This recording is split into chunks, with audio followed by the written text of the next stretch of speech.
Now future perfect tense पहचान हिंदी में देखिएगा, चुका होगा, चुके होंगे, या लिया होगा, ली होगी। परफेक्ट का मतलब क्या होता है? संपूर्ण, काम के पूरे होने का जब बात होती है तो वहां पर हम परफेक्ट का यूज करते हैं। तो सेंटेंस जब हम बनाते हैं तो किस तरह से होगा?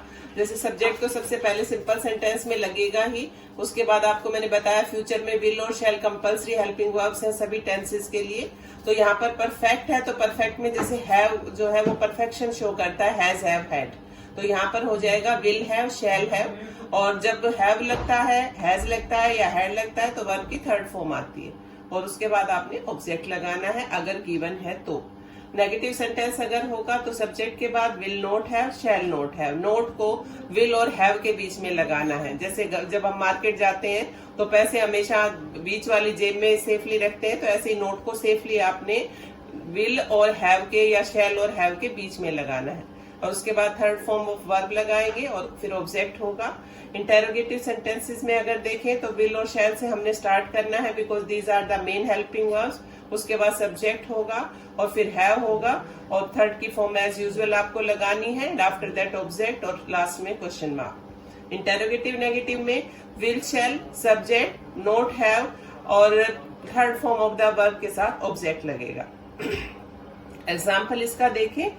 जैसे हम शुरू से इसमें यही एक एग्जाम्पल ले रहे हैं कि वह खाना बना रही होगी, उसने खाना बना लिया होगा। तो यहाँ पर बना लिया होगा या वह खाना पका चुकी होगी, तो इसको ट्रांसलेट करेंगे शी विल हैव प्रिपेयर्ड और कुक्ड द फूड। और इसको नेगेटिव में she will not have prepared the food. Likewise interrogative will she have prepared the food.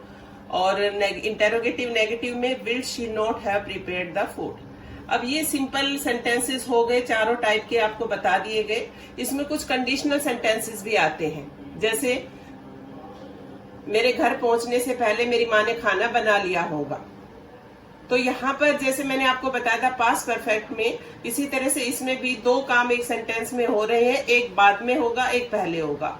तो जो काम पहले हो चुका होगा, जैसे मेरी माँ ने खाना बना लिया होगा, तो उसको हम करेंगे फ्यूचर परफेक्ट में। फ्यूचर परफेक्ट का मतलब उसमें विल हैव के साथ थर्ड फॉर्म लगेगी। और जो बाद में हुआ, जैसे जब मैं घर पहुंचा, जैसे मैं बाद में पहुंचा, तो वो बनेगा प्रेजेंट इन डेफिनेट टेंस में। जैसे उसका एक एग्जांपल मैं लिख रही हूँ यहाँ पर, मेरे घर पहुंचने से पहले मेरी माँ ने खाना बना लिया होगा।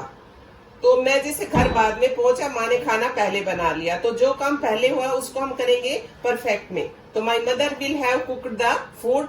और जो बाद में काम हुआ उसको करेंगे प्रेजेंट इन डेफिनेट में। तो ये कॉम्बिनेशन होता है किसका? फ्यूचर परफेक्ट का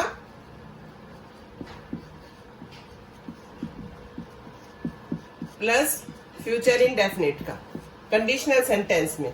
जब कंडीशनल सेंटेंस की बात होगी फ्यूचर परफेक्ट में, तो ये कॉम्बिनेशन होगा, जो काम पहले हो चुका वो फ्यूचर परफेक्ट में बनेगा, जो बाद में हुआ वो फ्यूचर इंडेफिनिट में बनेगा। तो इस चीज को भी आप नोट डाउन कर लीजिएगा। The last type is future perfect continuous. पहचान एज यूजुअल जैसे बताया आपको सिंपल कॉन्टिन्यूअस में होती है, वैसे ही रहा होगा, रहे होंगे, रही होगी। बट इसमें डिफरेंस क्या होता है? Time factor is given. तो ये इस डिफरेंस को आप जरूर याद रखेंगे कि परफेक्ट कॉन्टिन्यूअस और सिंपल कॉन्टिन्यूअस में ये मेन डिफरेंस होता है कि हिंदी में सेंटेंस देखने में एक जैसे ही लगते हैं, बट परफेक्ट कॉन्टिन्यूअस में टाइम इज गिवन। अब ट्रांसलेट करेंगे तो कैसे करना है आपको? सिंपल सेंटेंस में सब्जेक्ट, और इसमें जैसे परफेक्ट आया तो परफेक्ट में हमारी हेल्पिंग वर्ब्स हैं विल एंड शैल, और उनके साथ हैव इंसर्ट हमने किया था। तो कॉन्टिन्यूअस भी साथ में है तो बीन और फर्स्ट फॉर्म प्लस आईएनजी। तो कैसे होगा? सब्जेक्ट के साथ will have been, shall have been और फर्स्ट फॉर्म के साथ आईएनजी लगानी है आपको। और टाइम के लिए सिंस या फॉर यूज करना है। नेगेटिव सेंटेंसेस में सब्जेक्ट के साथ will not have been, shall not have been और फर्स्ट फॉर्म प्लस आईएनजी और वही सिंस और फॉर लगाएंगे जो भी रिक्वायर्ड है। इंटेरोगेटिव में विल और शैल को सब्जेक्ट से पहले आपको लगाना है because it's interrogative and interrogative starts with the helping verb. और उसके बाद सब्जेक्ट होगा, हैव बीन होगा, first form plus ING, object और सिंस और फॉर का यूज होगा। लाइकवाइज इंटेरोगेटिव नेगेटिव में विल या शैल, फिर सब्जेक्ट होगा, फिर नोट होगा और फिर हैव बीन होगा और first form plus ING, since और फॉर का यूज करेंगे। सेंटेंस हम देखते हैं कि एग्जाम्पल लेकर यहाँ पर कि वह पिछले 2 घंटे से खाना बना रही होगी। तो शी हेल्पिंग वर्ब हमारी हो गई विल हैव बीन, और फर्स्ट फॉर्म के साथ आईएनजी प्रिपेयरिंग क्या बना रही है, द फूड फॉर 2 hours। इसी को नेगेटिव करेंगे, she will not have been preparing food for 2 hours। और इंटेरोगेटिव इसका हो जाएगा will she have been preparing food for 2 hours। Interrogative negative, will she not have been preparing food for 2 hours। तो this is future perfect continuous tense. Time factor दिया हुआ होता है और काम चल रहा होता है होगा इसमें, क्योंकि इट्स फ्यूचर। तो हेल्पिंग वर्ब्स आपने जैसा कि देखा, फ्यूचर की चारों टेंसेस आपको बताई गई।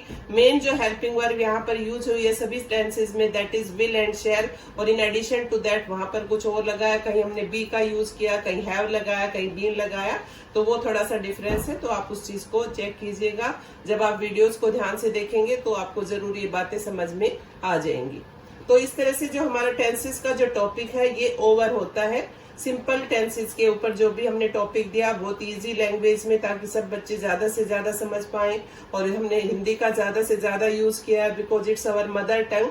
तो आप लोग अच्छे से इस चीज को समझ लें और ये आपके कॉन्सेप्ट टेंसेस का जो भी है वो क्लियर हो जाए, तो इसलिए आपको करवाया गया है। उम्मीद है आप सब बच्चों को ये समझ आ गया होगा। अब इसके बाद एक बहुत ही कॉमन सी प्रॉब्लम रहती है इसके बाद बच्चों की, कि वो हिंदी में तो बात कर लेते हैं, बट जब इंग्लिश स्पीकिंग की बात आती है तो उनको बड़ा ही हेजिटेशन होता है, बड़ा ही ह्यूमिलिएशन होता है।